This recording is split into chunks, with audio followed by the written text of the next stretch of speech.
Gracias, muchas gracias. Yo estoy muy feliz de estar acá, porque además pues hay personas por acá que quiero ampliamente, entonces, y otras que me imagino que saldré queriendo de acá, porque pues cuando uno se topa con estos temas de alguna manera hay un interés en la vida que ya comparte conmigo, que ya vivirá conmigo, que tiene que ver en la resiliencia hacia uno, ¿no? O sea, ¿qué dice este término en relación a nosotros mismos? Y la mayoría de las veces también hacia los otros, ¿no? Hacia el trabajo que se hace con otros. Yo les voy a pedir que piensen en se hagan una imagen como qué es lo que pasa con nosotros, esto para pensar metafóricamente qué ocurre con el tema de la crisis. Quiero que piensen que hay un zoom, ¿sí? Que nosotros estamos preparados para hacer un zoom en la vida, así como hacen nuestros ojos diariamente, y los ojos se abren, se cierran, enfocan su atención en un puntico, luego deciden ver cómo se ve ese puntico en relación a lo otro, y así transcurren nuestras vidas, ¿no? Somos un que vamos captando el mundo y decidiendo qué queremos achicar, qué queremos agrandar, cómo queremos ver el mundo. Cuando ocurre una crisis, ese es un entra en crisis. Es como que se capta, se queda sin saber si tiene que ampliar, si tiene que cerrar el foco, si tiene que irse para un lado o si tiene que captar toda la información. Es una imposibilidad de digerir el mundo, ¿no? Entonces vamos aquí a plantear como desde dónde me paro yo cuando hablo de resiliencia, ¿no? Porque como ustedes lo sabrán, hay distintas aproximaciones de resiliencia, muchas incluso contradictorias que se chocan y otras que se convergen en algunos puntos, pero se chocan o toman rutas diferentes, ¿no?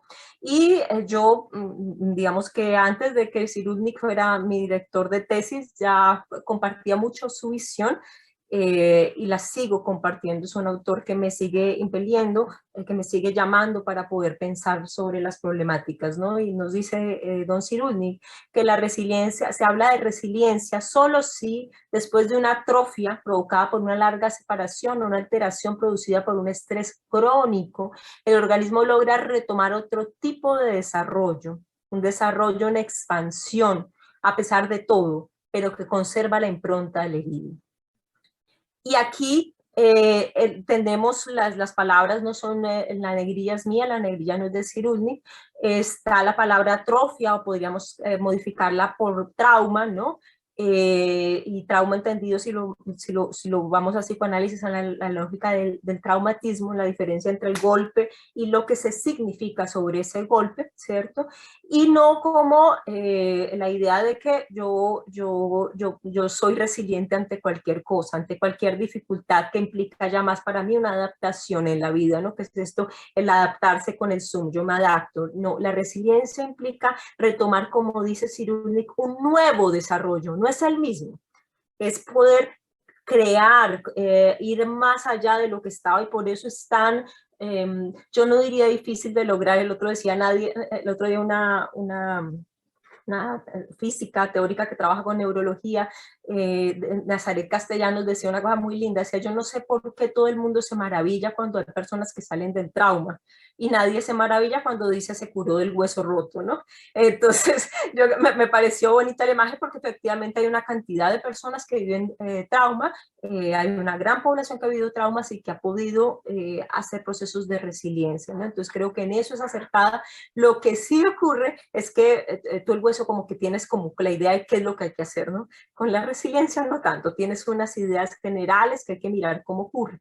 Y aquí uso el arte japonés, por eso pongo este jarrón, ¿no? Para pensar en la resiliencia, para entrar a otro punto que yo creo que es crítico en la conceptualización del concepto, que es precisamente que uno no puede conseguir ser resiliente entrenándose para ser resiliente, que es otra de las cosas que está en discusión hoy en día. De hecho, la American Psychologists Association dice cómo crear niños resilientes, ¿no? Y entonces ustedes entran a la página de ellos, van a encontrar una especie de hay que buscar que tenga relaciones sociales, que claro, y estos son, ya lo veremos en la siguiente cita de Cyrulnik, recursos iniciales. Pero, ¿por qué traigo el arte japonés acá? Porque es la idea de que se rompe el jarrón, ¿cierto?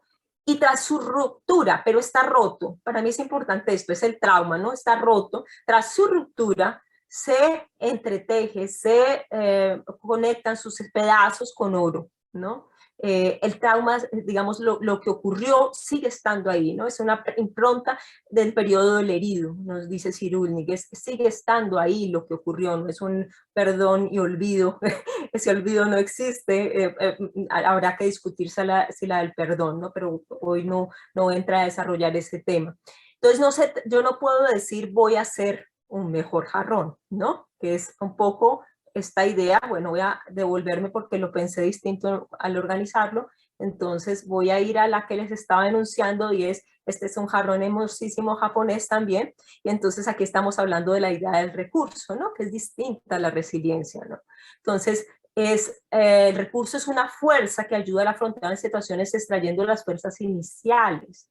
Es decir, que no estamos diciendo acá que efectivamente si hemos trabajado en los temas que nos parecen nodales para el desarrollo del ser humano, eso va a facultar que haya quizá mayor posibilidad de emprender procesos de resiliencia, pero no podemos predecir que vaya a ocurrir la resiliencia en una persona. Efectivamente, si hay situaciones difíciles, si hay desarrollos diferentes, esto nos permitirá decir que posiblemente hasta mejor, pero no son jarrones rotos, ¿no?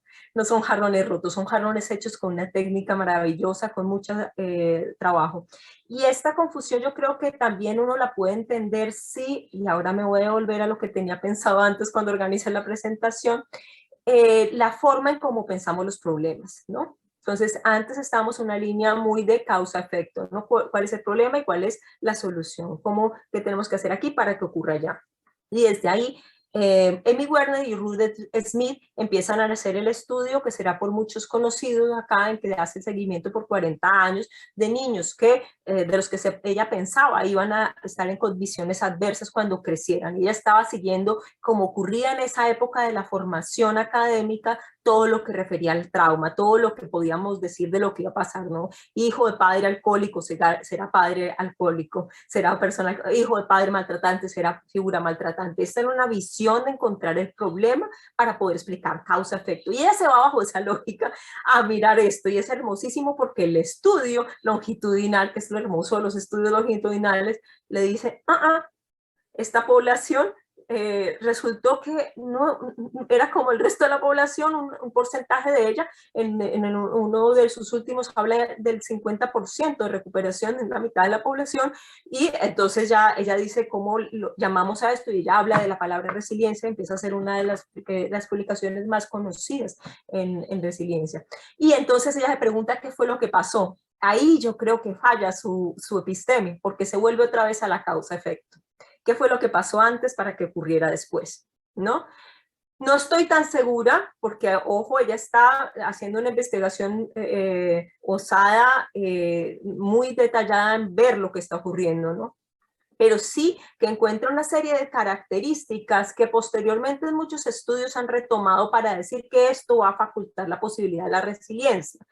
Entonces, es que puede causar, claro, múltiples causas, ahí todavía están ahí, para producir un efecto, ¿no? Pero la propuesta que yo tengo, y siguiendo a Boris Cyrulnik, es una lógica mucho más que aquí creo que nos sirve el estudio de la complejidad de Edgar Morin, es pensar que la resiliencia es una emergencia, es como todos los problemas humanos no se pueden pensar como complicados, es decir, una máquina cerrada donde podemos caracterizar cuáles son las funciones para que nos salga una Coca-Cola, sino elementos que nos van a hacer crear una emergencia, una salida del problema.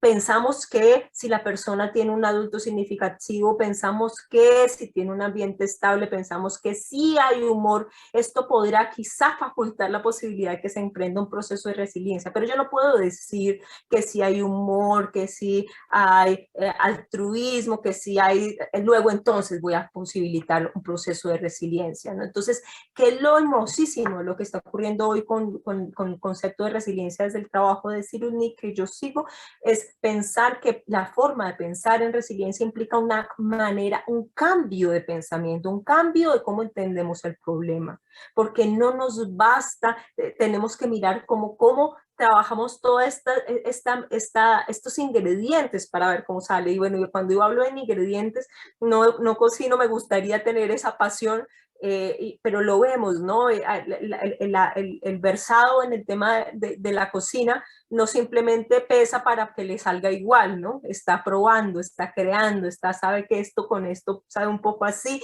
y tal, pero no determina que si pone esto y esto más esto, igual va a salir aquello, ¿no? Entonces a mí el arroz nunca me quedará como le quedaba a mi abuela cuando lo hacía, aunque sigo su receta al pie de la letra, ¿no? Algo pasa ahí, la manera como interactúan los componentes que termina siendo, ¿no? Que se produzca algo diferente. Entonces, ¿qué vamos a comprender acá? Que en esa visión compleja nos implica también pensar ya no el cuerpo como un cuerpo que es como lleno de contenidos, sino como un cuerpo que está en interacción con el mundo, ¿no? Entonces, ¿qué es lo que ocurre cuando hay una situación de crisis, una situación de golpe? Pues lo primero que hacemos nosotros es que la información entra a procesarse, ¿no? Entonces entra por los ojos en nuestro Zoom y uno de los primeros elementos para procesar esta información es la señora amígdala. Y la amígdala nos va a decir, esto es gustoso para mí, esto es riesgoso para mí, esto me aterra, ¿cierto? Y desde ahí ella tiene un papel muy, muy importante con todo esto que tiene que ver con el traumatismo, ¿no? Porque si hay algo que ella dice, esto no me cabe en ninguna parte, entonces se nos empieza a desorganizar nuestro Zoom. El hipocampo, que es la amígdala que nos queda por acá, ¿cierto? Es como una almendrita que nos avisa cuando hay una situación que nos hace pensar que estamos en riesgo, ¿no? Y que nos va a llevar, como ya lo sabemos, a pelear, congelarnos o a huir, ¿no? Es un despertar del cuerpo, pero ojo con esto que quiero decir, porque también ese despertar del cuerpo hay que pensarlo neurológicamente para poder entender por qué no podemos simplemente decir que haciendo A, B y C va a ocurrir la resiliencia. Esto tiene que ver con que aquí tenemos la estructura del hipocampo. El hipocampo es como su nombre lo dice, es un caballito, como un caballito de mar, tiene ese parecido. El hipocampo sirve para los procesamientos de memoria, ¿no? Entonces, cuando la amígdala dice, esto es riesgoso, el hipocampo se encoge y dice, esto yo no sé cómo manejarlo, no tengo ni la menor idea, y lógicamente los procesos del lóbulo prefrontal más complejos y más estructuras tampoco entran. Entonces, todos los sistemas de memoria, cuando hay un golpe, cuando hay una crisis, se bloquean. Y esto no lo hace el cerebro porque sea un mal jugador, un enemigo de nosotros, sino porque como se trata de un riesgo vital, así lo estamos entendiendo nosotros, entonces queremos defendernos y la defensa más pronta para el ser humano es la peleada, la congelada o la escapada, ¿no? Entonces hay una memoria inicial en eso que ocurre, pero es una memoria sensitiva. Por eso esos momentos las personas logran cuando menos tener algunas imágenes muy sensitivas, ¿sí? Escucha, estaba caliente, o había una imagen, nos dice Cyrulnik en su libro, que él veía cómo le subía y le bajaba la manzana al que lo atrapó cuando fueron a buscarlo para llevarlo a Auschwitz, ¿no? Entonces él recuerda el movimiento de la manzana. ¿Por qué? Porque esa manzana determinaba el riesgo para su vida. Si empezaba a moverse rápido, quizá la persona que lo estaba atrapando estaba angustiada, por lo cual podría atacarlo, podría tomar una decisión intempestiva. Entonces nuestra mirada se fija en aquello que puede ser peligroso, pero no nos construye memoria, no construye historia, porque no sabemos cómo interpretarla, ¿no? Entonces no sé muy bien qué sucedió, cómo sucedió, cuándo sucedió. Hay una hiperconciencia sensitiva cuando hay un golpe. ¿Esto qué genera? Genera en el momento una atención dividida, ¿no? Que era lo que les decía, ¿cierto?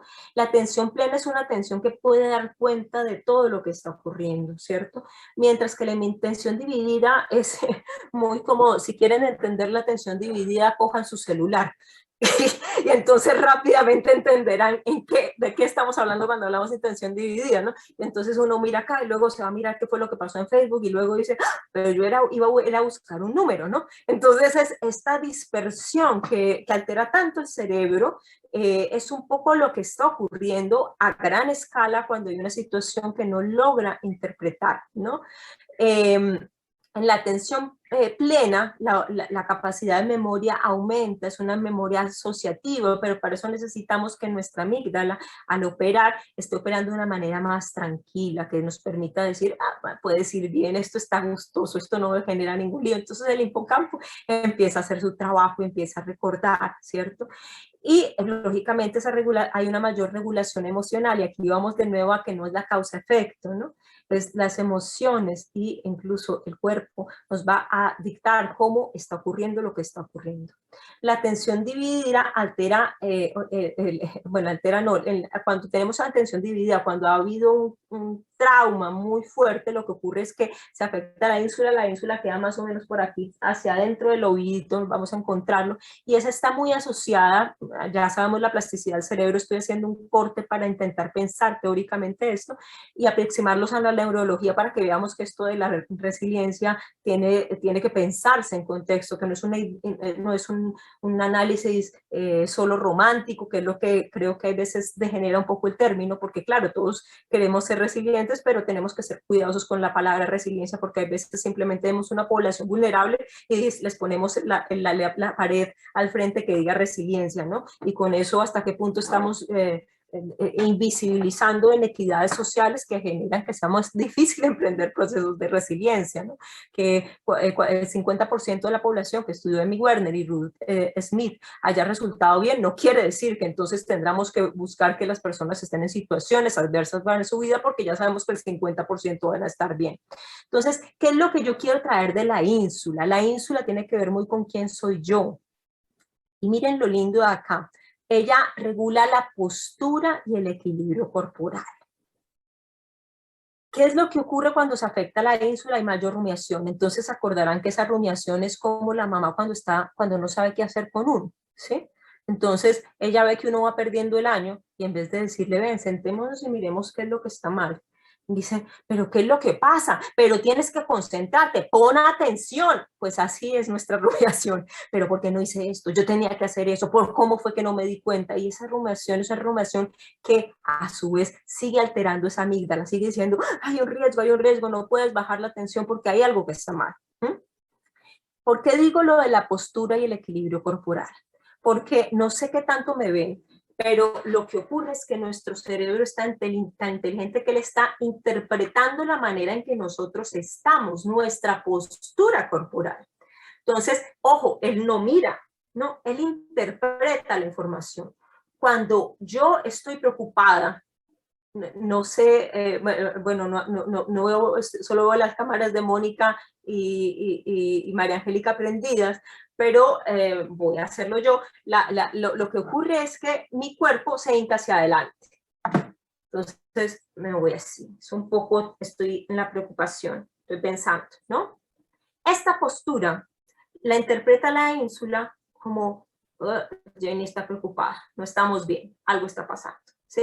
Lo que a su vez se va a conectar con toda nuestra microbiota, el aparato digestivo. Ay, ¿por qué mi barriga no opera bien? ¿Por qué no puedo comer? Claro, es que hay todo un cuerpo conectado que está mandándose información todo el tiempo entre uno y otro, ¿no? Y el equilibrio, como les digo, termina afectando. Entonces, si vamos a hacer la hermosa postura del árbol, bueno, ahí las cámaras, la dificultad que si estuviéramos en Chile, como me gustaría estar, sino la postura que han visto del árbol en yoga, que es un equilibrio, es una postura que difícilmente podrá hacer en una situación como esta.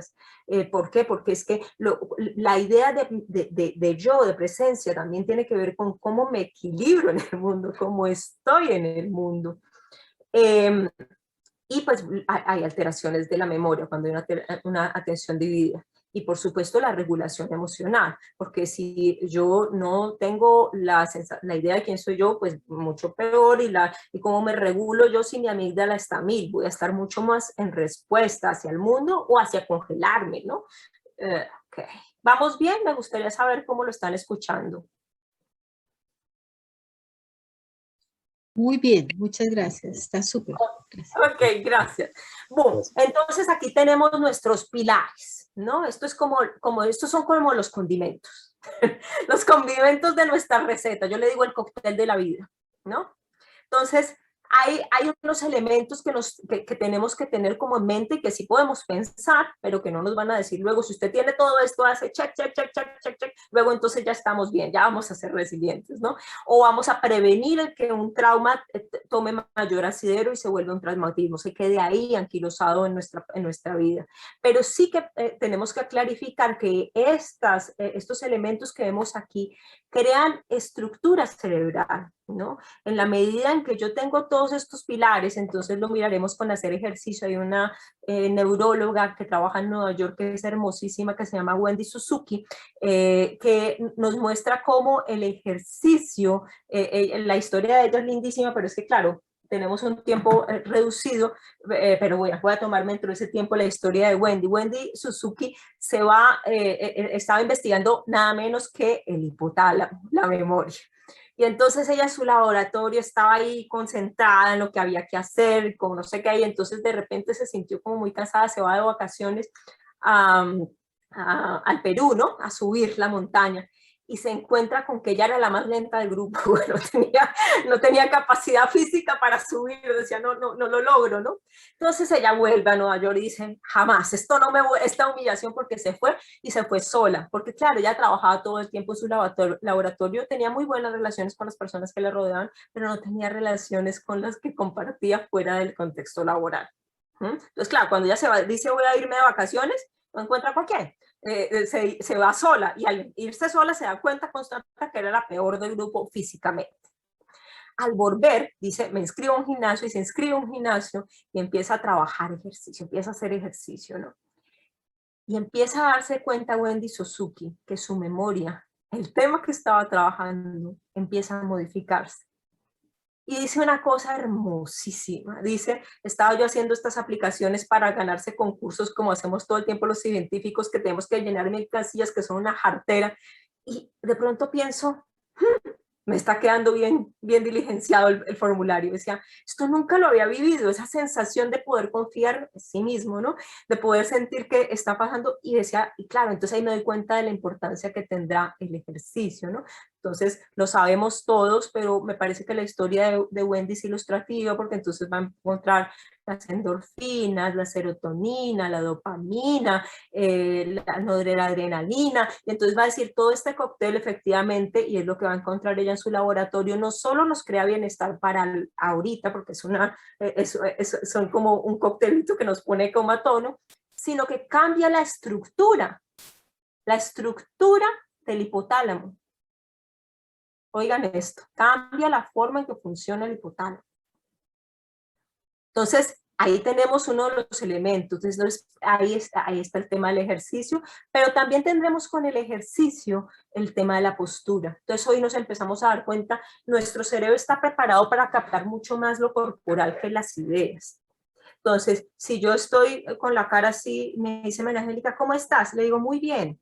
Ella y ustedes que me están viendo le va a creer mucho más a mi rostro que a mis palabras. Y a su vez, mi cabeza le cree mucho a lo que yo digo. Esto no quiere decir que con el cuerpo solamente yo pueda hacer procesos significativos de representación diferentes, pero sí que puede contribuir a hacer la diferencia.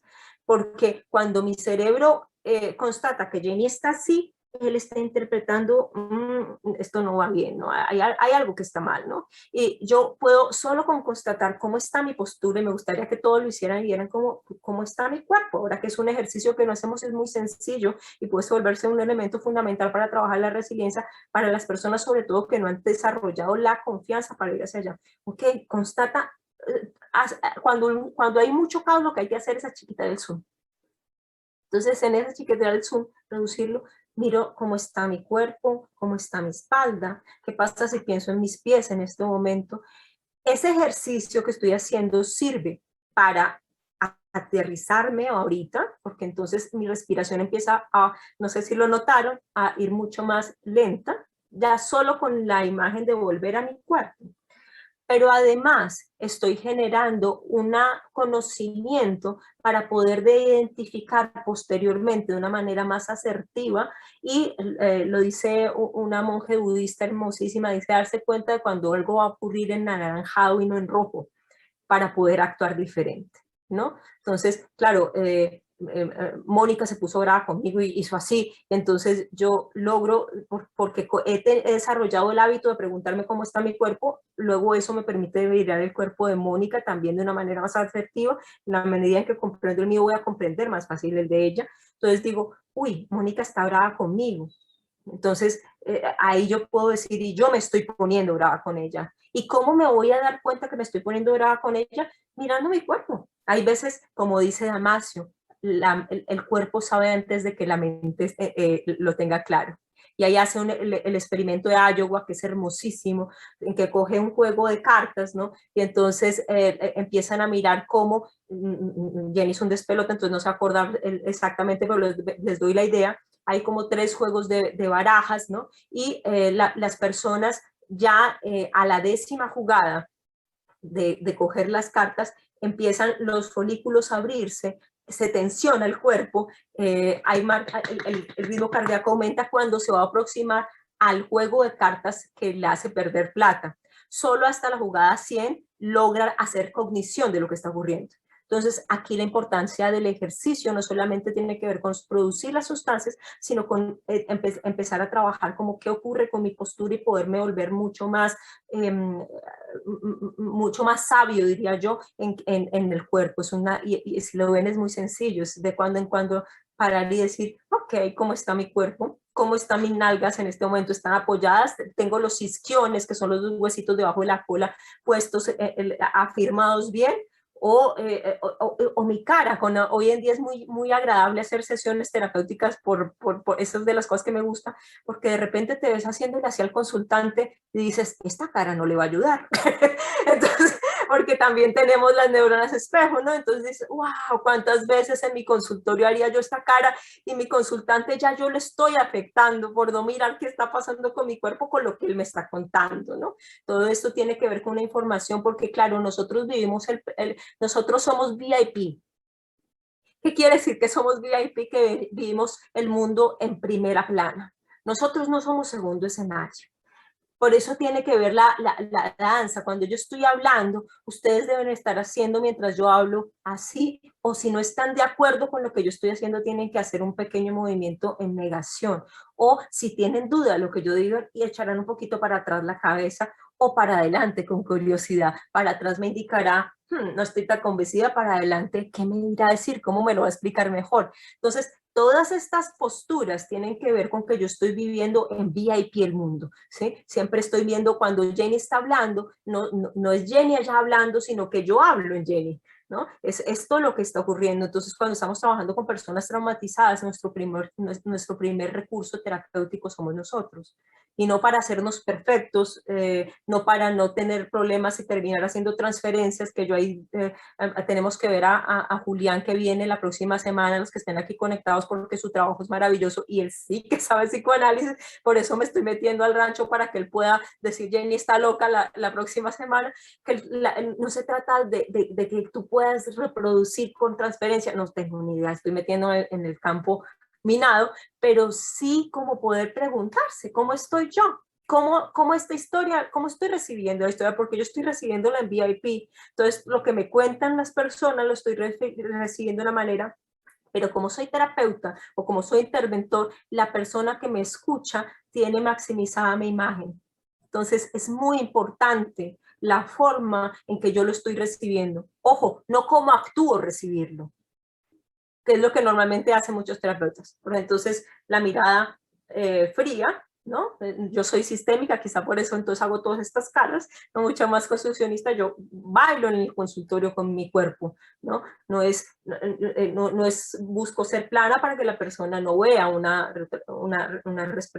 respuesta ante lo que ocurre, no, respondo con ella y veo cómo esa respuesta genera qué respuesta en ella, ¿no? Entonces, hacer ejercicio para mí, vuelvo, no se trata solamente de haz tu rutina de media hora, sino conoce tu cuerpo. conoce tu cuerpo y ríe con él. No hay nada más agradable que cuando uno se para y dice, vamos a estirar el brazo. Okay, vamos a estirar el brazo. Y uno ve que el bracito de uno queda así, ¿no? Normalmente nosotros no tenemos una mirada compasiva con nosotros, no decimos, ay, mire cómo lo tengo, pero bueno, lo puedo levantar, ¿no? Sino que decimos, no, pero es que la profesora lo tiene así, yo tengo que tenerlo así, no. Es que sonríe, que algún día va a estar así. El problema no es que esté así, el problema es que lo conozcas, antes ni siquiera sabías que tenías ese brazo. Entonces es como el cuerpo también es fundamental porque a su vez va a tener que ver con la forma como represento, ¿no? Aquí me detengo con un estudio también que muestra cómo ponen computadores con adjetivos para ver qué tanto, para que vean impactante que es esto, qué tanto se retiene de información, ¿no? Y entonces ponen adjetivos positivos y negativos, ponen a un grupo a mirar los computadores así, y ponen a otro grupo a mirarlos abajo, ¿sí? ¿Qué se creen? Los que miraban de frente recordaban más adjetivos y tenían recordación de adjetivos positivos. Los que miraban para abajo recordaban menos adjetivos y recordaban más negativos. ¿Qué está operando ahí? La ínsula. ¿Por qué? Porque aquí yo estoy tranquila, la ínsula está recibiendo, está tranquila, entonces puede retener mayor información. Mi hipocampo, dice la amígdala, dice, todo está bien, Jenny está bien en esta clase, no pasa nada, ¿sí? Aquí la ínsula dice, pero algo pasa. Ella está un poco más acá, está mucho más en otra cosa. Y privilegia lo negativo no porque sea una bestia, es porque si privilegio lo negativo me puedo defender de eso, ¿no? Entonces, cuando estamos en una situación de crisis, nos volvemos unos analíticos perfectos para decir lo que está mal. Y no sé si se acuerdan de ustedes mismos en situaciones de crisis o de personas con las que hayan trabajado, porque uno va a un paseo con ellas y entonces es más fácil verlo cuando uno no está ahí, ¿no? Es más fácil ver la crisis del otro. Y entonces uno dice, qué paisaje tan bonito. Y la persona dice, uy, este precipicio donde uno se pierda los frenos, acá el carro se fue directo. Entonces uno dice, pero ¿cómo llegó a pensar en que se iba a rodar el carro? Porque su cerebro lo está intentando proteger de un riesgo. Ellos están mucho más en el vacío y por eso van a tender a ver esto. Entonces, sabiendo esto, cuando uno está en crisis tiene que saber que tengo un Zoom en el que está tan ampliado que yo me siento que no puedo ni respirar. Entonces tengo que poder intentar empezar a dar pasos hacia atrás. Está el dormir, ¿no? Que también se va a alterar cuando estamos en una situación de crisis, ¿no? El sueño se altera y también será fundamental que no se altere porque es el momento en que vamos a elaborar mucho el contenido de lo que está ocurriendo en el día, de lo que mi cerebro consciente no logra traer al lóbulo prefrontal, no alcanza porque es que es tan fuerte lo que sentí que no alcanza. Ok, el sueño me va a ayudar y ahí Freud tiene un trabajo valioso que hay que mirarlo a la fecha de hoy, pero claro que había ahí una información bien importante. Entonces, el sueño también es fundamental cuidarlo, ¿no? Pero no cuidarlo moralistamente y decir, tienes que dormir, sino saber preguntarse cuánto está durmiendo. Esta es una de las preguntas que yo hoy en día hago siempre con mis consultantes, porque cuando uno se entera de cómo está durmiendo, sabe qué tan agudo está el problema. No es lo mismo que alguien diga, tengo ansiedad, a que te diga, tengo ansiedad y llevo 2 días sin dormir. Entonces, estas son informaciones fundamentales para poder trabajar.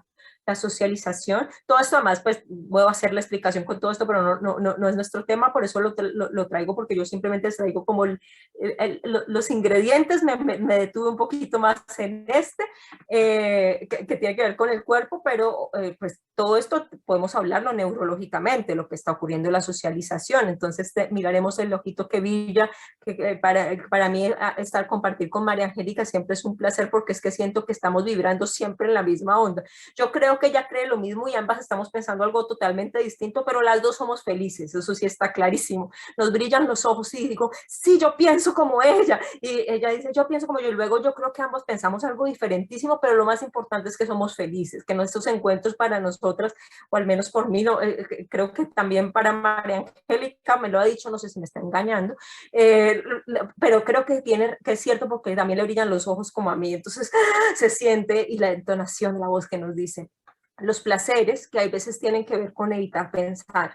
Hay veces cuando hay una situación aguda, necesitamos poder recordar ir a la música, por ejemplo, que nos tranquiliza, ¿no? Y entonces yo me acuerdo, a mí me ponen Mercedes Sosa, que era la música que ponía mi mamá mientras íbamos preparándonos para el colegio, o me ponen Silvio, me pone, para mí eso no tiene que ver con si me gusta o no me gusta, es parte, es mi vida, ¿sí? Entonces yo ya sé que si yo estoy medio tristonga, que quiero como arroparme, yo pongo Mercedes Sosa y entonces de repente es como si volviera a mi casa y todo está más tranquilo. Acuérdense que el Zoom hay que achiquitarlo cuando uno está en una situación de crisis. La meditación, que cada vez empieza a encontrar, igual que el ejercicio, cómo modifica la estructura del cerebro, ¿no? Y hay mucha gente que dice, yo no sé meditar, pues claro, porque entiendes, te das cuenta de todo el ruido que tienes, ¿no? Ahí es cuando estás viendo que sirve meditar, ¿no? Cuando uno se sienta y dice, respiremos 3 veces y luego dices, no, no, no, pero es que ni 3 veces. Entonces, de nuevo, no hay que hacerlo moralistamente, hay que empezar poco a poco y cariñosamente, reírse, decir, yo no logro, llevo un año meditando todos los días desde marzo y todavía de pronto me doy cuenta a la segunda respiración que estoy pensando en el café, en que sí, no sé qué, que el cuenco, que pero intento volver a el ejercicio donde está la respiración. Y vuelvo y de repente me doy cuenta que estoy pensando que si la charla y que si esto y entonces otra vez vuelvo. Y es de nuevo un ejercicio para que cuando ocurra algo en la vida yo pueda tener esta capacidad como de hacer zoom para cuando las cosas están muy agudas y no irme con lo que está ocurriendo. Hay un estudio súper bonito que muestra cómo meditar es más fácil después de haber hecho una actividad física. Al parecer conectamos mucho más con el cuerpo, y luego entonces es más fácil distanciar este ruido que tenemos aquí con el estar pensando, pensando, pensando. Entonces estos son como clavecillas que pueden servir. La comida, pues hay otro estudio que muestra cómo tomas decisiones distintas de acuerdo a lo que comes, pero ahí además ese estudio, si nosotros simplemente miráramos un poco más, ¿no? A mí me gusta mucho la película de Michael Moore, la de Robemos el Mundo, que pone a los niños a Francia, un niño de Francia le dice, yo quiero tomar una Coca-Cola después de ver cómo comen en Francia, en sus colegios, y el chiquito empieza a mover el tenedor así, ¿no? Y él dice, ¿pasa algo? Y él dice, no, no pasa nada, ¿no? Ya tienes cubierto a 1000 los neurotransmisores excitatorios, sí se dieron cuenta que pasaba algo, él no se ha dado cuenta. La alimentación influye. Si yo me como una cantidad de dulce, estoy llevando a mi cuerpo a allá. Ojo, nada moralista, no hay nada más rico que comerse un crème brûlée o un dulce que a uno le parezca delicioso, ¿cierto? Porque es qué evocación me genera eso, qué emoción me genera eso, ¿cierto? No es solamente terminar como ocurre hoy en Dinamarca, en todos estos sitios que alguien dice traje ponqué con azúcar y todos los niños gritan, porque entonces tenemos que entender que no hay una mezcla única, hay una mezcla con la que vamos jugando, pero sí tenemos que saber que lo que comemos, lo que miramos, lo que hacemos con nuestra vida marca nuestra vida de una manera distinta. Y en esa medida, cuando estamos en una crisis, esto también hay que verlo. Si yo estoy en una situación de crisis, ¿qué estoy comiendo y cómo estoy comiendo? Porque y para identificarlo, ni siquiera para tener que decir, entonces voy a comer vegetariano solamente porque esto lo asimila mejor. No, ok, estoy comiendo, ¿y qué me lleva a querer comer tanto azúcar en este momento? ¿Qué me lleva a querer comer tanta carne en este momento? Entonces yo ahí puedo decir cosas como, que es que cuando yo voy a sitios como Chile o Argentina, Uruguay, y veo estas carnes deliciosas, pues me es inevitable, o sea, yo quiero comer solo carne cuando viajo, ¿sí? Entonces, ok, no, intento que vean cómo no es un purismo que creo que lo que está ocurriendo hay veces con la resiliencia. Usted tiene que tener amigos, usted tiene que socializar, usted tiene que... No, tú puedes tener esa sumatoria y tener un mal resultado, porque tengo que tener el número uno es como lo estoy viviendo yo. ¿Para qué? Para dar cuenta de mí. Entonces aquí tenemos las 3 claves, a ver cómo vamos, 3:47, ya Mónica debe estar que me mata, y Lorena también, que están apoyándonos siempre para que no hagamos estas cosas que estoy haciendo. Entonces están de nuevo esto lo que señala Cyrulnik, entonces igual será un volver a trabajar de una manera distinta a lo que les estoy diciendo. La acción tiene que ver con tener un mínimo de actividad física, ¿no? ¿Esto por qué? Porque genera, como lo dice él, un efecto euforizante. Cuando yo me quedo inmóvil sin hacer nada, lo que ocurre es que me empiezo a fatigar, me empiezo a cansar, ¿no? Entonces el tema de poder intentar caminar, de poder hacer algo de actividad, la que me guste. Es fundamental que uno no haga ninguna que no le guste, y en la medida que quiero hacerlo, no en la medida en que me dicen que hay que hacerlo. ¿Sí? Yo puedo saber que quiero caminar, subir la montaña de Perú como de en Suzuki, pero quizá yo solo puedo pararme, yo puedo pensar que quiero subir hasta el Everest, y eso está bien, pero no puedo subir al Everest en el primer día. La idea es simplemente disfrutar el viaje. Empieza uno a entumecerse y esto empieza a generar que te sientas mal. Bueno, genera las sustancias de las que les había estado hablando previamente. Y pues bueno, y aquí ya hablo yo de la acción, también que hablábamos con María Angélica sobre el actuar sobre el mundo, ¿no? Cuando yo me apropio de lo que ocurre, no solo la acción física, sino sentir que tengo poder sobre el mundo. Eso se trata de un desarrollo que estaba haciendo en la tesis que estoy desarrollando con Cyrulnik y con William González, retomando a Nietzsche sobre la voluntad de poder. Cuando uno puede emprender procesos de resiliencia, tiene la voluntad de poder activa, siente que puede actuar sobre el mundo. Y cuando está actuando sobre el mundo y dañando, tiene que ver con que siente que su acción no tiene lugar. Es un poco la interpretación que doy. Entonces, un acto egoísta es un acto de alguien que no logra ser escuchado. Un acto de agresión es un acto de alguien que no logra estar con el otro en el mundo. Está intentando actuar en el mundo de una manera en que dice que escúcheme, escúcheme, y desafortunadamente no consigue. El meditar como una acción, ojo con esto, porque el meditar es una acción. Decidir concentrarse en cómo entra y sale mi oxígeno es una acción, implica una acción de la no acción, ¿no? Es como dejo mi cerebro quieto. Y hacer actividades manuales que nos generan como una rutina que nos tranquiliza, ¿no? Y de nuevo también entonces yo puedo empezar a tejer cuando estoy en una situación de crisis. Están lo de las tejedoras de Mampuján que hacen los tejidos. En la charla de arte lo trabajamos el año pasado con Mónica, Lorena y María Angélica. Estuve contando sobre cómo las mujeres de Mampuján cuentan su historia y empiezan ellas a hablar de lo que ocurrió. Claro, este arte de tejer era fundamental porque era no sentirse impelidas, obligadas a hablar, pero sí saber que se podían hablar, que estaba el espacio para hablar de lo que había pasado en el desplazamiento.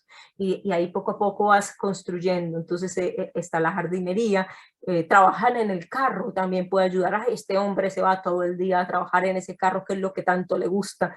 Okay, hay una actividad que está controlada, que le permite una cierta regulación emocional y que le permite digerir lo que está ocurriendo.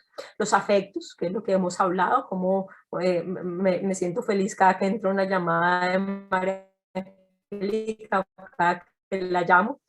Eso es el tranquilizante natural. Aquí me voy a volver un segundo a esto, y es que está comprobado que 4 meses de hacer ejercicio aeróbico, esa es la investigación que hicieron ellos, pero yo creo que ahí funcionan otros ejercicios, tiene el mismo resultado que drogas psiquiátricas, ¿no? Yo creo que si esto se divulgara un poco más, porque efectivamente una persona con una depresión mayor no quiere caminar.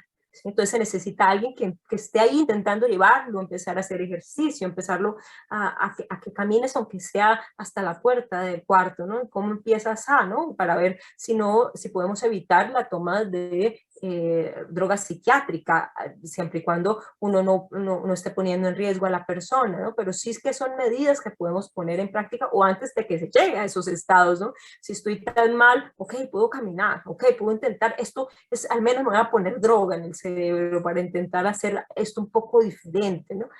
Y aquí nos dice Cyrulnik, hay que acordarse que antes que la droga, los tranquilizantes naturales son el afecto, ¿no? Entonces compartimos con el otro lo que nos está ocurriendo, exceptuando la vergüenza, ¿no? Y la culpa, son las emociones menos compartidas, porque lógico, se trata, cuando yo tengo vergüenza, no quiero que alguien me vea así, sino es una falsa vergüenza, ¿no? Ay, he estudiado hasta las 3 de la mañana, pero quiero que sepan que estudié hasta las 3 de la mañana, ¿no? Cuando yo tengo una vergüenza real, no la comparto, me cuesta mucha dificultad compartirla, pero cuando logro compartirla y veo que el mundo no me come, digo, ah, ok, algo pude hablar. Entonces el trauma, la crisis muchas veces se vive como una vergüenza, como una culpa, como algo que no quiero compartir. Esto es algo importante a tener en cuenta en la idea del afecto. Es, quizá por eso no hay que hablar directamente del problema, quizá hay que crear espacios primero de poder hablar de otras cosas si la persona no está preparada, si nosotros no estamos preparados, pero vamos a encontrarnos con nuestros amigos para hablar de otras cosas, para después poder tocar puntos nuevos cuando estemos con un piso más asentado.